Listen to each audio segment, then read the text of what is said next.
lot of us are making a transition.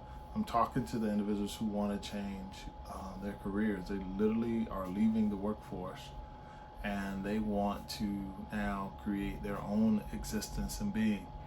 So your follow up and follow through, like a basketball player, I worked in sports, you always would hear coaches say, if that guy would just follow through all the way on his shot, or if he would follow all the way through on the drills, whatever that fundamental skill that coach is trying to get to him or her to do, if they would do it, then they would be that much better. So I'm here with the simple fundamental, like bouncing a ball, like dribbling a ball, like left hand, right hand dribbling, not taking a fancy 3-point shot. Not yet. We're not talking about that.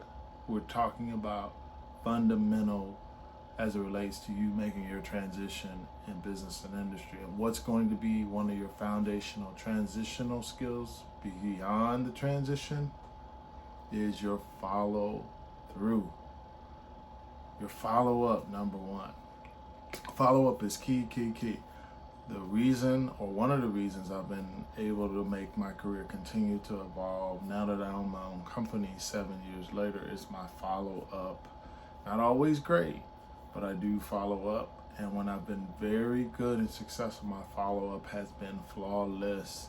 So here's what I want to tell you. Your key to following up is doing what you say you're going to do. That's number one. Do what you say you're going to do. If you meet somebody who's influential, how do you follow up? You literally say, I'm going to follow up with you, and then you go to whatever mechanism they've asked you to best communicate with them on, which is a skill to remember to ask. I wonder, should I text? I wonder, should I call them? Or I wonder, should I send an email? Or should I drop by their office or send them an old school note in the mail, which is an excellent touch, by the way. It's not too old school to follow up after that with a handwritten. But what mode, so you gotta remember to ask that. Follow up, follow through. What part of the follow up do you want? Some people don't give out business cards. The way they want you to follow up is through a digital card, and you hit them with an email or hit them with a follow-up text, or you go through their social media platform and you DM them because that's the way they want to communicate with you. Whatever it is, get that. Make sure you know what the follow-up code is. That's not a cheat code. That is the direct ask, what they best like to communicate in. Is that LinkedIn? Is that direct email? Is it a text? If you know you're better at something, ask them, can I communicate with you in a text back and forth, because I communicate better. Now, what about that follow-up is, you gotta remember to read that person. If they go, they don't know you that well, it might be a little too forward to ask for the follow-up in terms of their direct cell phone number. So we gotta make sure you're reading that person. If they're pretty cool and you guys have gotten off to a great start, you said, do you mind? I communicate best by text. Can I do a text? And I said, well, let's just start with send me an email because I have an assistant, or I use a calendar, I use something like that. Go with what you know works best, okay? The thing about follow-up is doing it. Are you good in short form, long form, whatever form it is? If somebody's super busy and they say, I want you to text me a little bit and we'll do the follow-up and I'll get it to my assistant. You gotta hear all of that. If you go and send them a long letter, you didn't listen. I remember I had a boss that said, look, if you can't follow up and write me in the little square box that I get on my phone, it's too much and I'm not reading it. And I'm like, wow, follow up the way they ask you to follow up, or else you will not get spoken back to. So remember that. Your follow-up also has to be direct in the ask. Courtesy is key. Not talking in so many different codes because you don't know who they are. So you can't do short things to some degree, cutting off words. Instead of saying business, you go biz. Instead of going, hello, you go, what up? Those types of things, not starting out. You want to just keep it professional, then go into it. I will tell you that follow-up is one of the things that's hard to do. Is you should do a deadline. If you meet somebody interesting, say, I'm going to follow up with them within a day. and you get to task, especially if they're super important to you and you think they're going to help your career. Your follow up and your follow through will get you there with that person, I believe. So the next step is, when you follow up, make sure you ask them and tell them in your thing that you want to hear back from them when. And if they don't come back to you, you say also that I will follow up in a week or so if I don't hear from you. It's customary to give people 5 days at least to follow up, 5 business days. If you don't hear from them then you can start thinking about, okay, how do I reapproach them?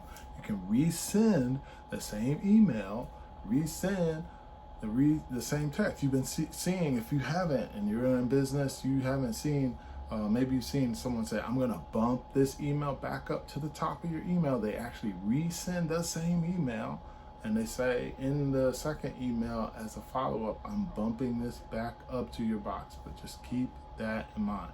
That is a key, that is a skill, that is something that I think all of us can do better in our follow-up and follow-through. Let me tell you, follow-up is one of the lost secrets. People feel like, oh, they didn't get back to me, and they get discouraged. Don't get discouraged on the follow-up. If somebody means something to you, hit them a second time, hit them a third, hit them a fourth, and then you got to think about giving them a little bit of pause in between that. Now, don't overdo the second, third, and fourth. Make sure you're courteous in each of the follow-ups and say, man, I hit you 5 times, you ain't hit me back. I mean, you don't want to talk to me or something? If you say that, the deal's probably off. But if you do come back and say, look, I've reached out to you for the second time or my third time, it's usually around the third time you say, this is my third attempt trying to reach you, I really like to talk to you. And the fourth time you can say, hey, look, really would like to get on your calendar. When is a better time for us to get together? And then you're giving them a little room there, okay? And after that, I think you gotta pause and say they're super busy, and try them maybe 30 days later or something of that nature. Give them some time to respond. You never know what people have going on the other side. They could have been going through a transition themselves. Lost a family member, lost a friend, or lost a job. They're moving across the country. They're helping someone that caused the business to change. Maybe something in their company has changed dramatically. So don't take it out on that person if you don't get follow up and follow through. Stay tenacious, stay focused, and stay committed. And I'll end with this. My best follow-up story is a guy that worked for me. He and I met when he was with another sports organization, and I was with the NBA. And he said, I always want to work for the NBA. And I met him through a friend, and he was really sharp and professional, his follow-up. And then after a while, after we met, he followed up with me within 24 hours. And I was like, wow, this guy is already getting after me. And then he said, I'd like to get on your calendar next month for a follow-up. Hit me next month for the follow-up, and we talked. And then he would hit me every 3 months with a follow-up saying, hey, I found this article, or great job that you guys are doing at the NBA. All these things that would indicate that he had an interest, and he was staying up with all the information, feeding me information from other industries. I even met him sometime maybe a year later for a cup of coffee. I'm in New York, love to sit down and have a cup of coffee. Okay, man, no problem. Like, literally, really, really super nice guy. Let me tell you this. 3 years later, this guy is still like clockwork on the follow-up. And I really got to know him and really appreciated him for that. And guess what? Within that third year, I had a job. And it came open. And I immediately went to him and said, hey man, I like you for this job. Why don't you go ahead and put your name in? And he was very gracious. Everything on time. His stuff was immaculate. He made the cut and got an interview. Guess what? Inside of the company, other people sat down with him. They were like, hey, I'm not as high as you are on this guy. I said, look, I'm on this guy. I'm loving how he follows through. He is amazing. That's the guy. They're like, I got a couple other people up here. He's not up there for me. And they would say, but it's your job. So if he doesn't work out, that's on you. I ended up picking him because his follow-up and follow-through was amazing. Anyway, he got in. Although people weren't high initially, he got in and convinced them overnight with his follow-up. Yes, his follow-through. His business acumen in the space of follow up and follow through is unlike anybody I've ever seen before. Amazing guy, amazing individual, and to this day, he worked with me a couple of years.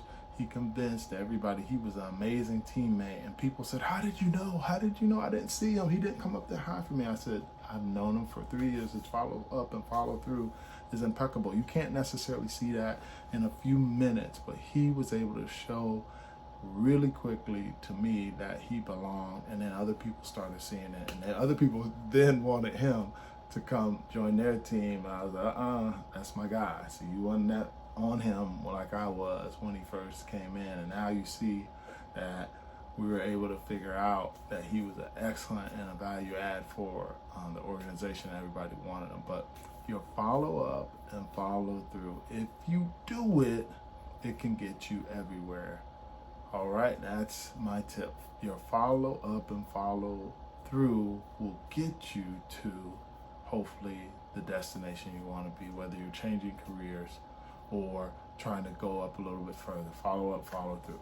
There you have it. Kevin Carr, CEO of ProtoCEO, and that is my tip for today. See you next time.